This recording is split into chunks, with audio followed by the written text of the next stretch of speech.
Billiton started in 1851 when two Dutchmen, influential Dutchmen, saw the potential of tin on a very small island at the western end of the present Indonesia. At that time there was a newly developed tin zone stretching all the way from Thailand through the Malay Peninsula down to the end of the Indonesian archipelago. And right at the southern end was this island Billiton, and it turned out to be very rich in tin.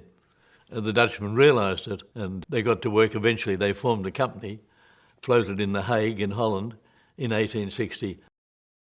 At the start of the 19th century, Cornwall in the British Isles was probably the great producer of tin, but it was declining, and this new area in Southeast Asia suddenly became prominent, and its tin was very easily mined. It was shallow. It was alluvial tin, and you'd dig a pit perhaps 10 metres deep and you'd take it out. It was very easily treated. Eventually you sent it to a smelter and it was smelted into tin ingots. The Belitong Company was formally founded on the 29th of September 1860.